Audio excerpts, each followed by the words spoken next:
Welcome to this journey through one of the most disturbing cases recorded in the history of Georgia. Before we begin, I invite you to leave in the comments where you're watching from and the exact time you're hearing this narration. We're interested to know what places and times of day or night these documented stories reach. The year was 1847 when the Caldwell estate stood proudly among the sprawling cotton fields of Wilkes County, Georgia. The Plantation House, with its imposing white columns and wraparound porch, was considered the jewel of the region, sitting at top A gentle hill overlooking nearly 800 acres of land. The Caldwell name carried weight in local society circles, not only for their considerable wealth but for the twin daughters who had become the subject of whispered conversations throughout the county. Elizabeth and Catherine Caldwell, identical in appearance down to the small birthmark above their right eyebrows, had turned 22 that spring, well past the age when most young women of their station would have been married with children of their own. What few outside the plantation knew was that behind the perfectly maintained facade of Southern gentility, a series of events had been set in motion that would eventually unravel the very fabric of the Caldwell legacy. According to county records discovered during a courthouse renovation in 1952, the twins' mother had died during their birth, leaving their father, Thomas Caldwell, to raise them alone. Thomas had never remarried, dedicating his life to his daughters and the expansion of his cotton empire. The first indication that something was amiss at the Caldwell plantation came in the form of a letter written by the family's longtime housekeeper Margaret Sullivan to her sister in Savannah. The letter, dated April 8, 1847, mentioned that the young misses have taken to spending unusual amounts of time in the quarters, something the master seems strangely unconcerned about. This letter would later be discovered tucked inside a family Bible preserved between its pages for over a century. The quarters Margaret referred to were the slave quarters, a collection of small wooden structures positioned approximately half a mile from the main house, just past a stand of oak trees that obscured them from view. The Caldwell plantation maintained approximately 70 enslaved individuals, a relatively modest number compared to some neighboring estates, but sufficient to work the land and maintain the household. Among these enslaved people were two men who would become central to the disturbing events that followed. According to plantation records preserved in the Georgia Historical Society archives, they were listed simply as Samuel and Elijah, both noted as having been purchased in 1842 from a plantation in South Carolina that had fallen into financial distress. What made Samuel and Elijah unusual, based on accounts compiled decades later by local historian William Hartwell, was their education. Both men had been taught to read and write by their previous owners' children, a dangerous skill that they had carefully concealed upon arrival at the Caldwell plantation. This concealment eventually failed, however, when Catherine Caldwell discovered Samuel reading a discarded newspaper in the stables late one evening in the autumn of 1846. Instead of reporting this illegal activity, Catherine, according to her personal diary recovered in 1964 during the demolition of the old plantation house, began to meet Samuel in secret. The diary entries become increasingly cryptic around this time, with references to sis and our shared understanding. Simultaneously, estate records show that Samuel was reassigned from fieldwork to the stables, a position that afforded him greater proximity to the main house. What historical records do not clarify, but what local oral tradition suggests, is that Elizabeth had similarly formed a connection with Elijah, who worked primarily in the maintenance of the plantation's extensive gardens. The symmetry of these relationships, twin sisters forming forbidden bonds with two enslaved men, creates an unsettling pattern that would later be described by one local newspaper as a peculiar mirroring of forbidden affections. The winter of 1846 to 1847 was unusually harsh in Georgia, with freezing temperatures that damaged cotton stores and created a sense of isolation as roads became difficult to traverse. It was during these cold, isolated months that the relationships apparently deepened. A letter from Thomas Caldwell to his brother in Charleston, dated January 23, 1847, mentions his concern about a strange melancholy that has overtaken Elizabeth, while Catherine seems almost feverishly animated. I fear the isolation of this winter has affected their temperaments in opposite ways. What Thomas failed to perceive was that his daughters were not suffering from winter melancholy or cabin fever, but were instead engaged in a dangerous game of secrets and forbidden relationships that violated every social code of their time and place. The consequences of discovery would be devastating not only for the enslaved men who could face torture or execution, but for the Caldwell name itself, which would be irreparably tarnished. The first concrete evidence of the true nature of these relationships emerged in a series of coded messages found pressed between the pages of a volume of poetry belonging to Elizabeth. These notes, written on scraps of paper and dated throughout February 1847, contain what appear to be arrangements for meetings and expressions of devotion. One particularly revealing note reads, "The usual place at midnight.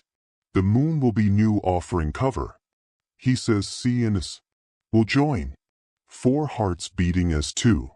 This suggestion that the twins were not only aware of each other's forbidden relationships, but were actively coordinating their clandestine meetings, adds a layer of conspiracy to the unfolding narrative. Rather than acting independently, the sisters appeared to be operating in concert, their identical appearances perhaps even being used to confuse and misdirect any suspicion. The turning point came on March 15, 1847, when Thomas Caldwell announced at dinner that he had arranged marriages for both his daughters to the sons of prominent plantation owners in neighboring counties. According to the diary of Catherine, this announcement was met with outward composure, though beneath my smile my heart turned to stone. Elizabeth's reaction is not recorded, but subsequent events suggest she shared her sister's opposition to their father's plans.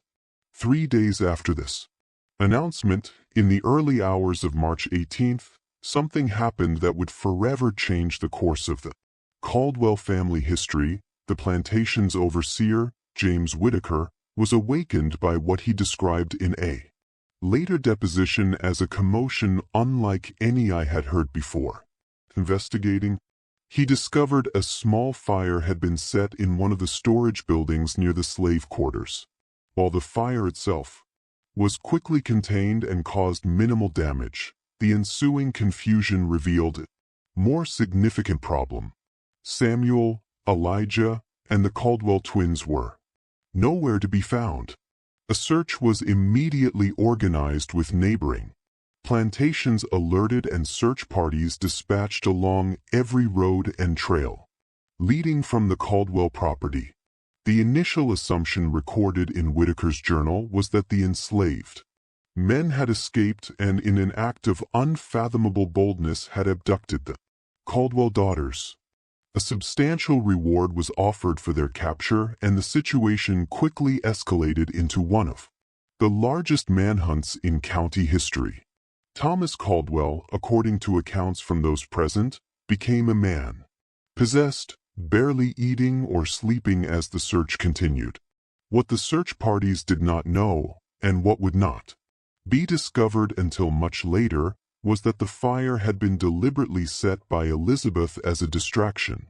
This detail would emerge in 1868 when a former house servant named Ruth provided testimony to a northern journalist documenting stories of the antebellum South. According to Ruth, Elizabeth had confided in her hours before the fire, instructing her to remain silent about what she knew. The search continued for weeks, expanding into neighboring counties and eventually across state lines. Meanwhile, Thomas Caldwell's health rapidly deteriorated.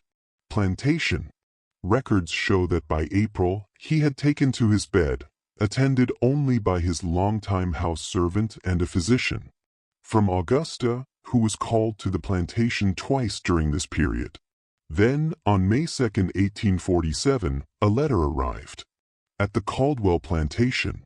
The contents of this letter have never been fully disclosed in any public record, but its effect was immediately apparent. Thomas Caldwell, upon reading it, suffered what his physician described as a paroxysm of rage followed by a collapse from which he did not recover. He died 3 days later, the cause listed simply as apoplexy, a common term at the time for what we now recognize as a stroke. Following Thomas's death, control of the plantation passed to his brother Edward Caldwell, who traveled from Charleston to assume management of the estate. It was during Edward's methodical review of the plantation's affairs that a startling discovery was made in Thomas's private study. A small wooden box containing what appeared to be marriage certificates. These documents, crudely drawn but bearing signatures, purported to record the marriage of Elizabeth Caldwell to Elijah and Catherine Caldwell to Samuel on the night of March 17, 1847. The certificates were accompanied by a letter apparently written by Catherine, explaining that the twins had fallen in love with the two men and, knowing their father would never approve, had devised a plan to escape together. The letter described how they had been secretly planning for months, saving small items, preparing for a journey north to states where they might live, if not openly, then at least without the immediate threat of capture and separation. Most disturbing to Edward, however, was the revelation that his nieces had not been abducted, but had gone willingly, choosing to abandon their privileged positions, their family name, and their entire social world for what Catherine described as the only true happiness we have ever known. The letter concluded with a request that their father try to understand and forgive them, though they recognized the unlikelihood of either. Edward Caldwell, after consulting with legal advisors and family connections, made a decision that would shape how the incident would be remembered. He buried the evidence. The certificates and letter were returned to the box and sealed away. Publicly, he maintained the story that his nieces had been abducted, possibly murdered by escaped slaves. The search continued, now focused on recovering bodies rather than living persons. This official narrative persisted for nearly 2 decades until a development in 1865 changed everything. Following the Civil War and the emancipation of enslaved people throughout the South, a woman arrived at what remained of the Caldwell plantation, now reduced to less than half its former size and struggling to adapt to the new economic reality. The woman identified herself as Margaret Johnson, but her resemblance to the long-missing Caldwell twins was unmistakable.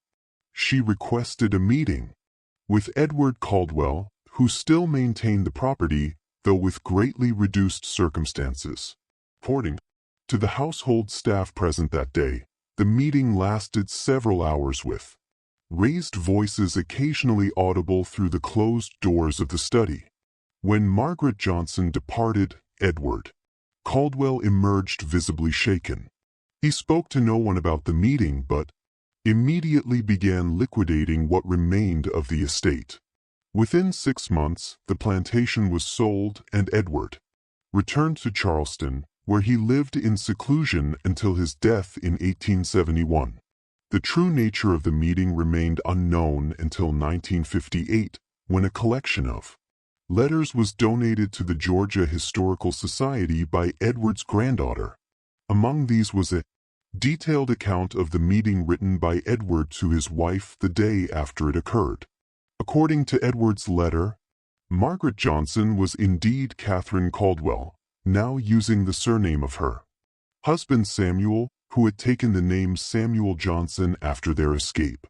Catherine revealed that she, Elizabeth, Elijah, and Samuel had managed to reach Philadelphia, where they lived in a community of free blacks and abolitionists who helped them establish new identities.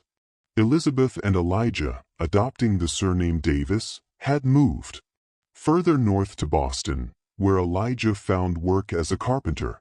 Samuel, with his knowledge of horses, eventually established a small but successful livery stable while Catherine worked as a seamstress. They had children. Catherine and Samuel had 3, Elizabeth and Elijah 2, all of whom were being raised with no knowledge of their mother's true origins. Catherine had returned south only after learning of her uncle's management of the former plantation, hoping to retrieve personal items belonging to her mother that had been left behind during their escape. More significantly, she sought to correct the historical record to make it known that she and her sister had not been victims, but had instead made a choice, a radical, dangerous choice to follow their hearts despite the overwhelming social and legal barriers. Edward, however, refused her request. In his letter, he explained that he could not bring himself to reveal the truth, writing that the shame it would bring upon our name, upon the memory of my brother, is too great to contemplate. It offered Catherine a substantial sum of money in exchange for her continued silence and her promise never to return to Georgia. Whether Catherine accepted this offer is not recorded in Edward's letter, but historical records show that Margaret Johnson purchased a ticket for Philadelphia the day after the meeting and never returned to Georgia. The Caldwell family narrative of the tragic abduction and presumed death of the twins remained the official story. In 1883, a fire destroyed much of the courthouse in Wilkes County, including many records from the antebellum period. This loss further obscured the already murky details of the Caldwell. By the turn of the century, the story had transformed into a local legend with various embellishments and supernatural elements added to what had been at its core a very human story of forbidden love and desperate choices. It wasn't until 1964, during the previously mentioned demolition of the original Caldwell Plantation house, that Catherine's diary was discovered in a small compartment built into the wall of what had been her bedroom. This diary, covering the period from January 1846 to March 1847, provided the first contemporaneous account of the events from one of the participants. The diary revealed a complex picture of the relationships between the twins and the enslaved men. Catherine wrote of her initial shock at discovering Samuel's literacy, followed by curiosity, then genuine intellectual connection, and eventually love. She described conversations about philosophy, religion, and freedom that transformed her understanding of the world and her place in it. Particularly poignant were her descriptions of the moral crisis she experienced as she came to recognize the fundamental humanity of a man whom society had taught her to view as property. "I have been blind," she wrote on November 12, 1846, "not only to the suffering around me, but to the very nature of what it means to be human. This has opened my eyes, and now I cannot close them again, though the light sometimes pains me." The diary also confirmed the twins' mutual awareness and support of each other's relationships. Catherine described late-night conversations with Elizabeth, their shared fears and hopes, and their gradually evolving plan to escape. The final entry, dated March 16, 1847, reads simply, "Tomorrow we leave everything we have known for an uncertain future. We may find freedom or death, but either is preferable to living a lie. The discovery of the diary prompted renewed interest in the case among historians specializing in the antebellum South. Research conducted throughout the 1960s uncovered additional pieces of the puzzle, including shipping records showing passage booked for 4 individuals from Savannah to Philadelphia in late March 1847 under the names Johnson and Davis. Census records from Philadelphia in 1850 confirmed the presence of Samuel and Catherine Johnson listed as mulatto living in a predominantly black neighborhood with 2 children. Similarly, Boston records showed an Elijah and Elizabeth Davis with 1 child, also identified as mulatto.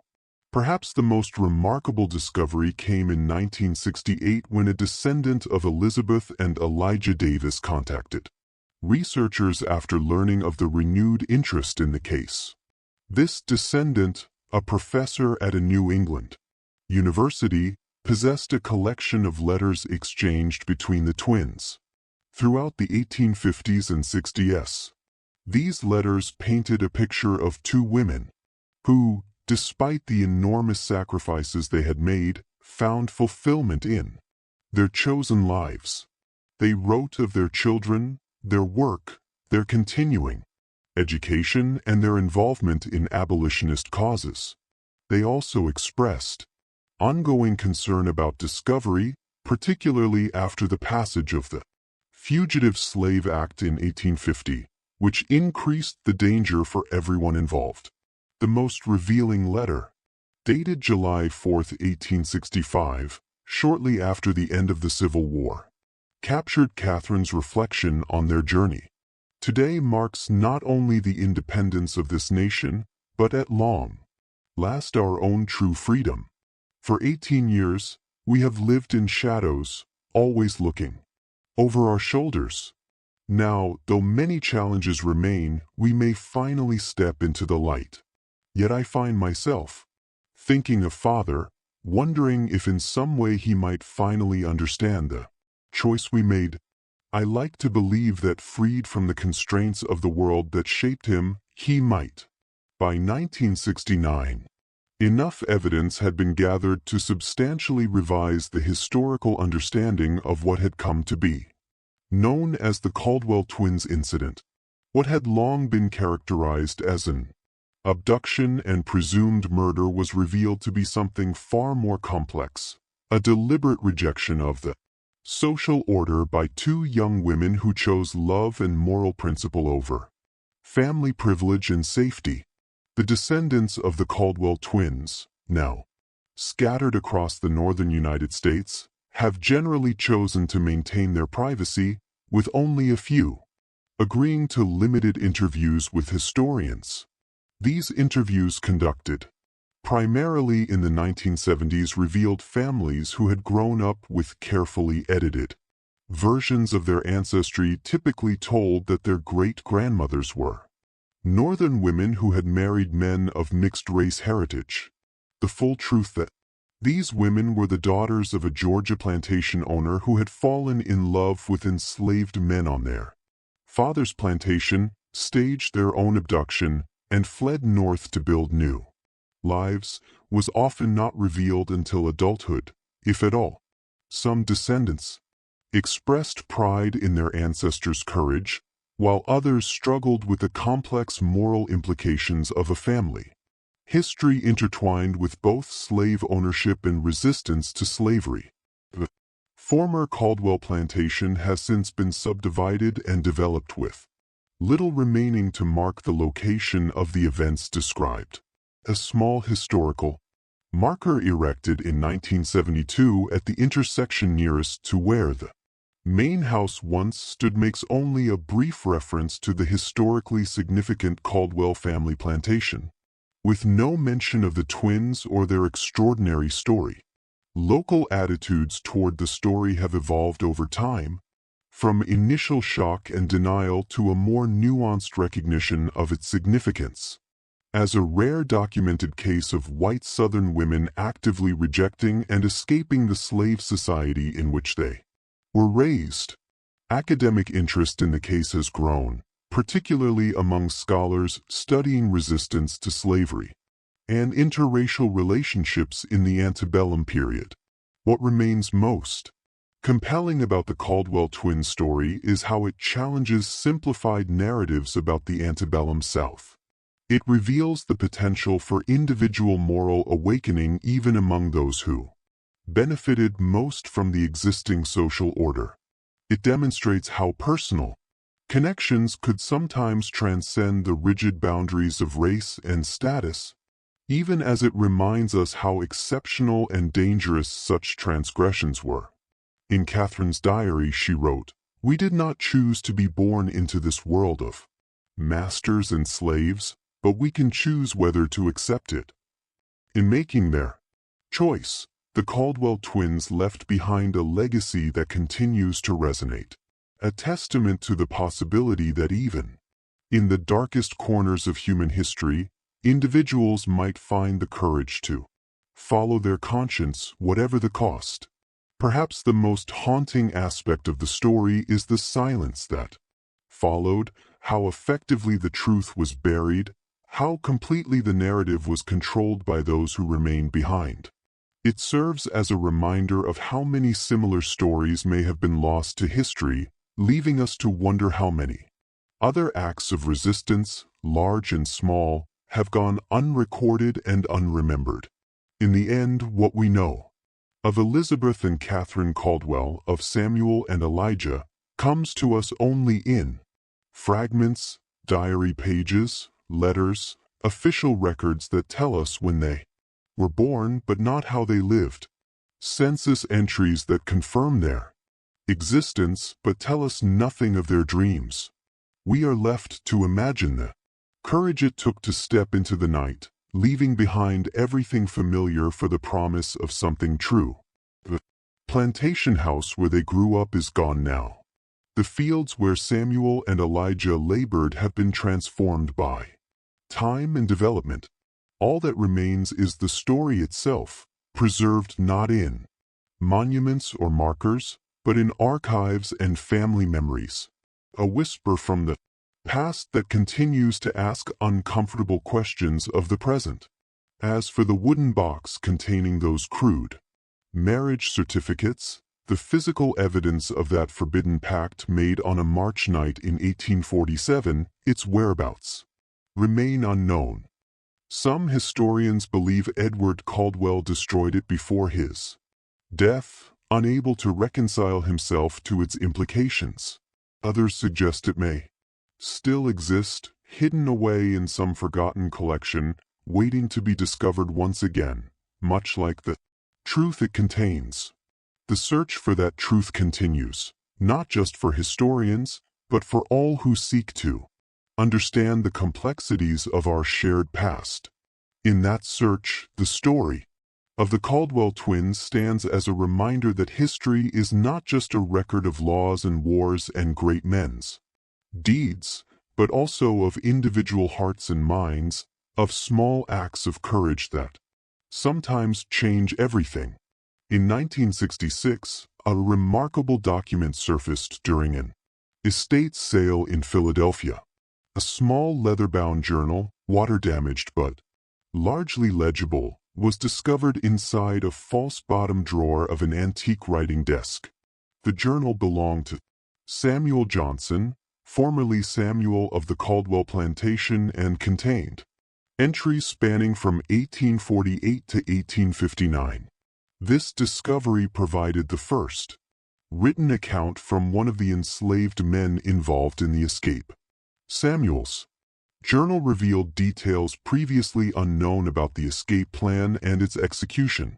He wrote of the meticulous preparation, how over months they had gathered supplies, studied maps, and memorized the routes of the Underground Railroad.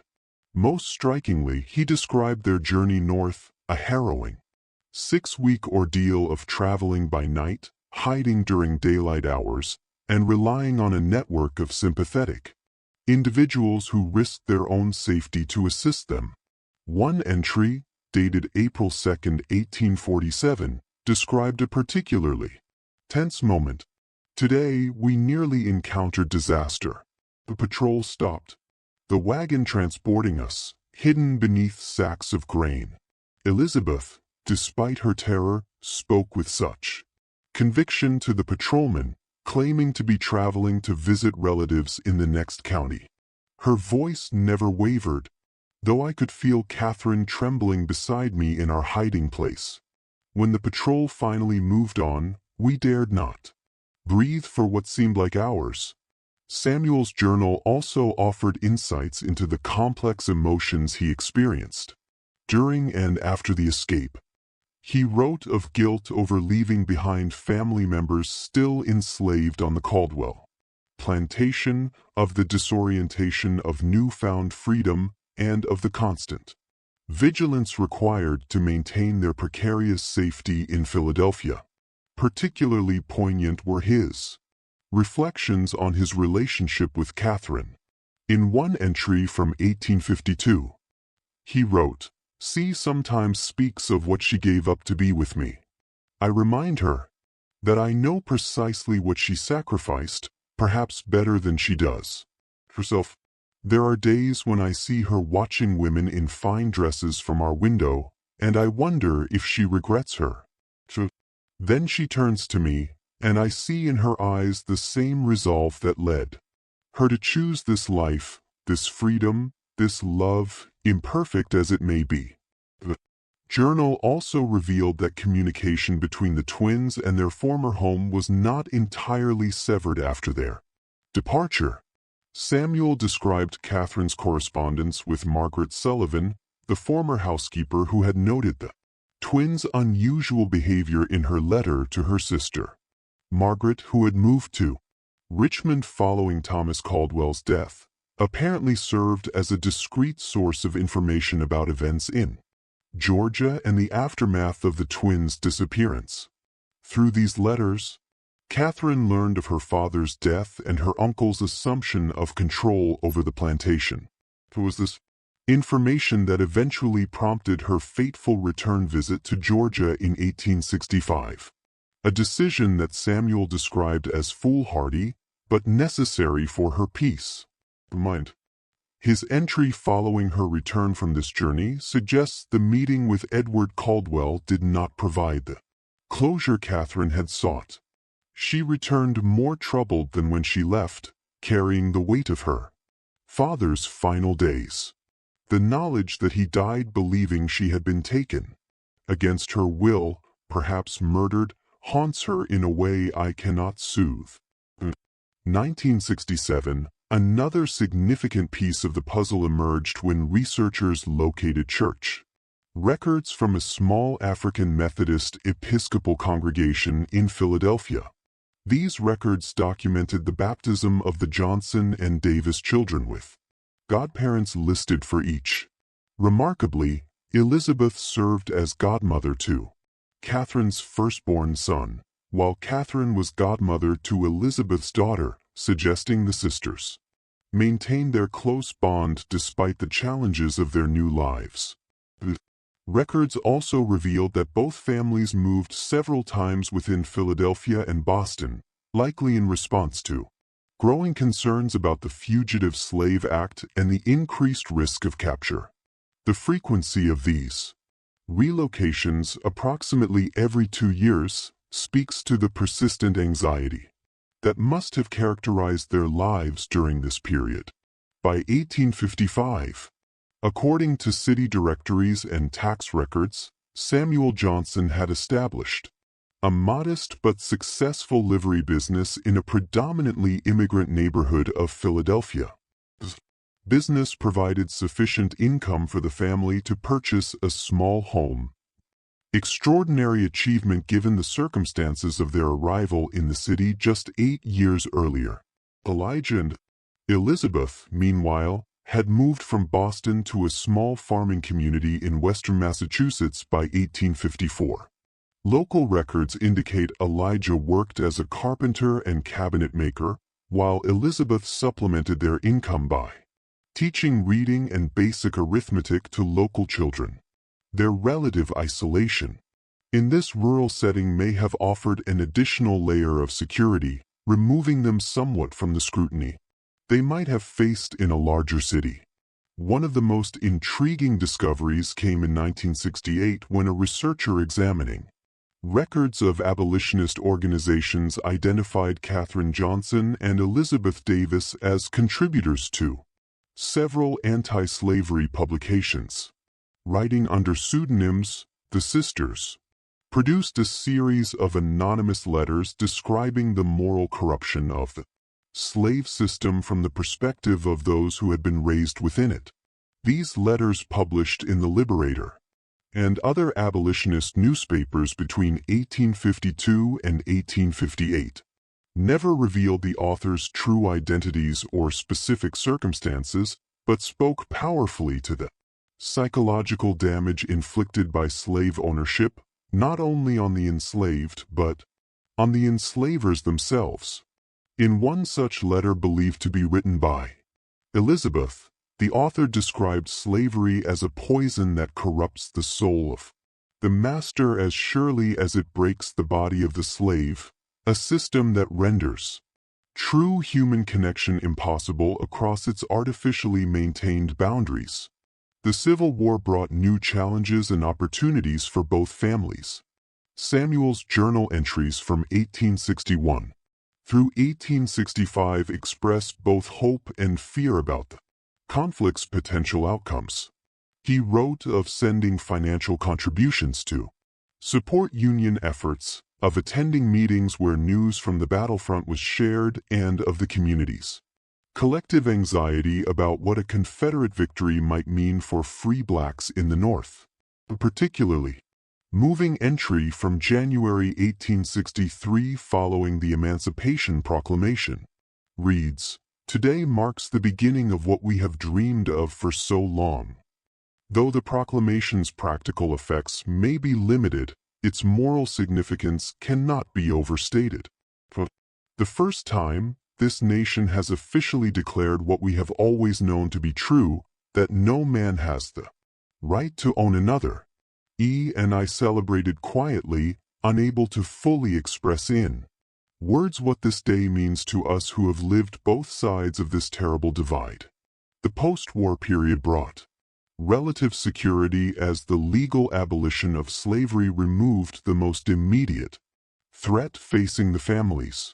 However, census records and other documents from this period suggest they continued to live somewhat guarded lives, never fully revealing their backgrounds, even as the immediate danger of re-enslavement receded.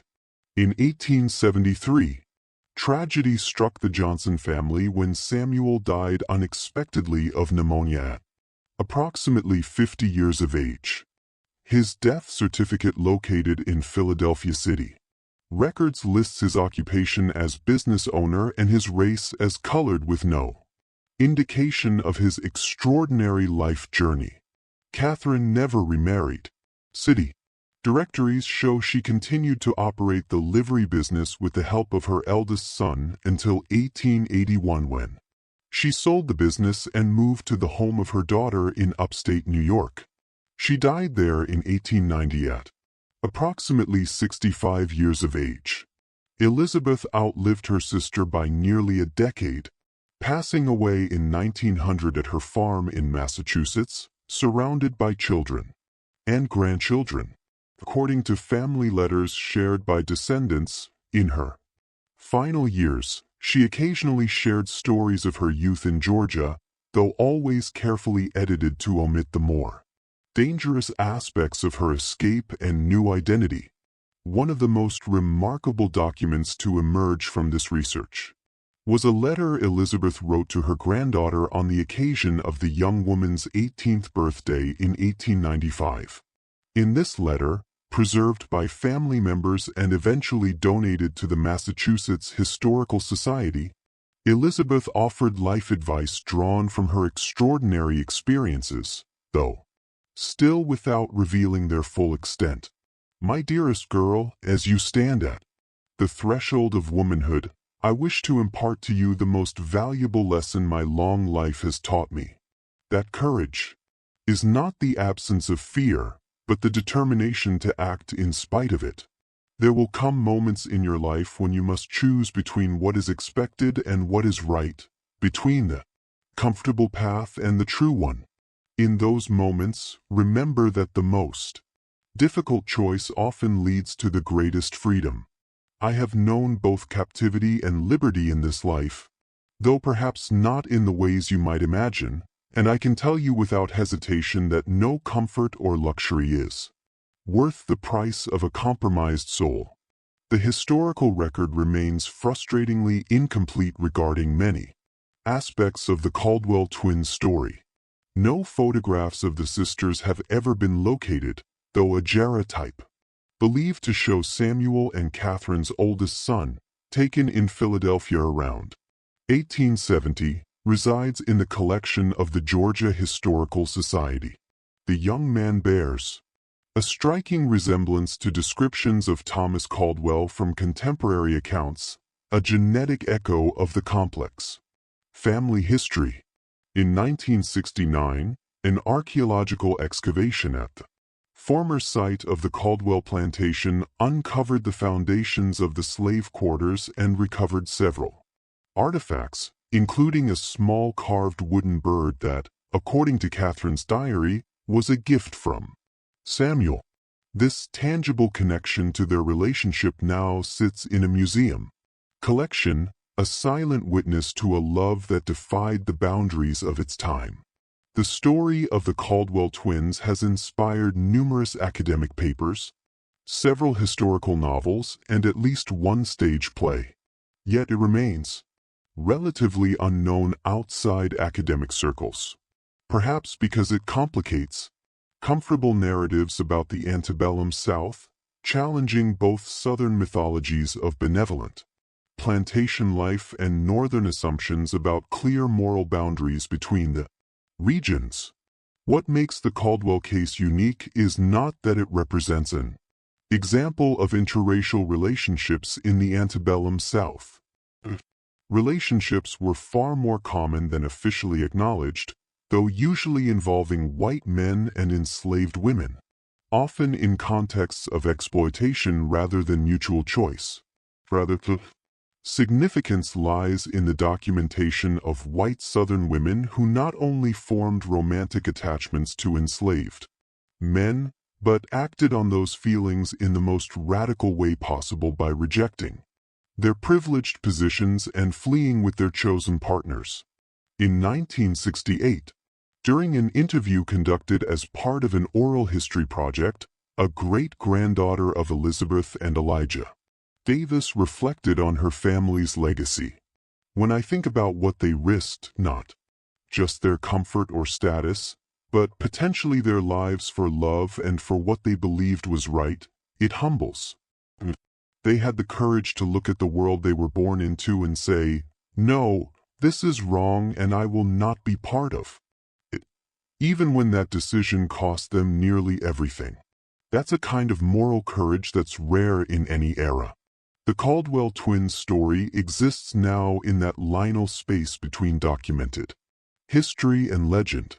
The core facts that Elizabeth and Catherine Caldwell disappeared from their father's plantation in March 1847, along with two enslaved men that they resurfaced in the North with new identities and families that Catherine briefly returned to Georgia after the Civil War, are supported by substantial documentary evidence.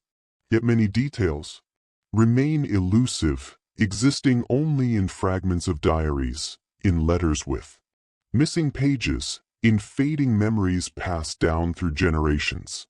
Like so many stories of resistance to slavery, particularly those involving women, the full truth has been obscured by time, by deliberate concealment, and by a historical record that often failed to preserve the experiences of those who defied convention.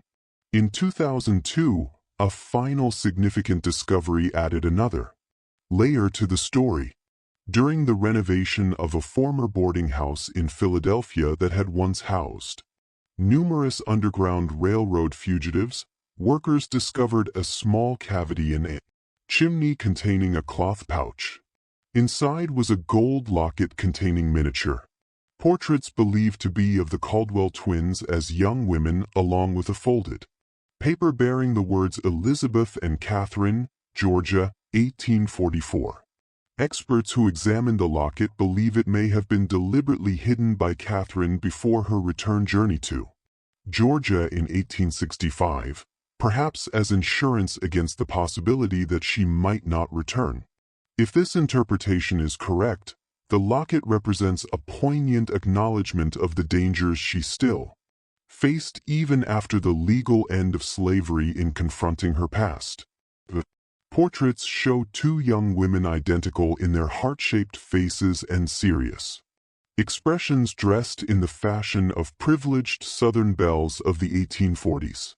Nothing in these conventional images hints at the extraordinary choices these women would make just 3 years later, choices that would lead them to abandon the world these portraits represent and embrace lives they could scarcely have imagined at the time they were painted. Today, the descendants of the Caldwell twins of Samuel and Elijah live throughout the United States, many unaware of their connection to this remarkable story. Those who do know their family history often speak of the complex legacy it represents, of the moral courage shown by their ancestors, but also of the complicated reality that the Caldwell twins were both beneficiaries of and rebels against a system of profound injustice.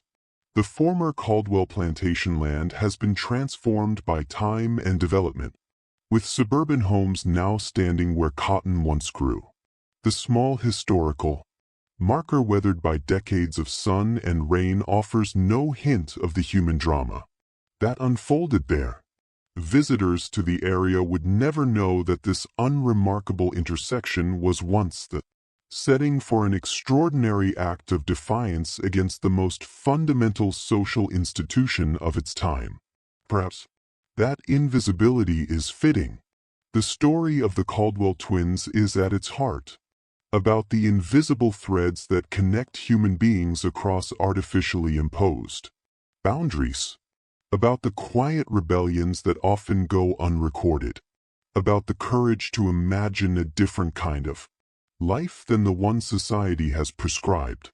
In her final diary entry before her escape, Catherine Caldwell wrote, "Tomorrow we step into darkness, not knowing if we will find light on the other side.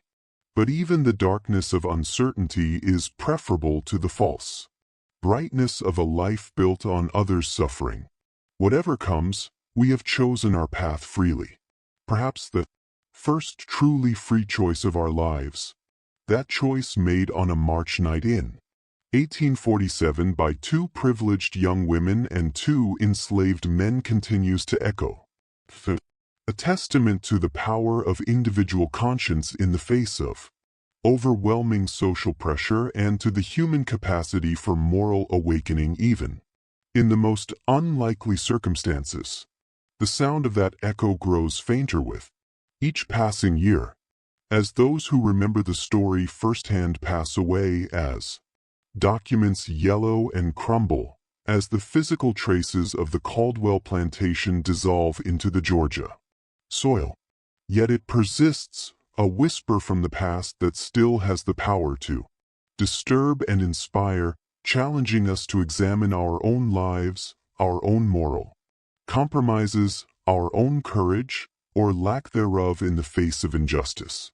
In that sense, perhaps the story of the Caldwell twins is not really about the past at all, but about the present and the future, about the choices we make, the boundaries we accept or reject, and the kind of world we choose to build or maintain. Their legacy lives not in monuments or markers, but in the ongoing human struggle to recognize and honor the humanity in ourselves and others, whatever the cost. And so the story ends, where it began, with four young people stepping into the darkness of a Georgia night, leaving behind everything familiar for the uncertain promise of freedom.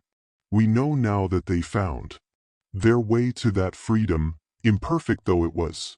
What we can never fully know is the courage it took to take that first step, to turn their backs on the only world they had ever known, to choose an uncertain future over a compromised present. In that moment of choice lies the heart of their story, a moment that continues to resonate across time, inviting us to consider what we might be willing to risk for love, for justice, for the chance to live according to our deepest values rather than the expectations of others. There's a question without a simple answer, but one worth asking again and again as we make our own ways through the darkness, seeking light.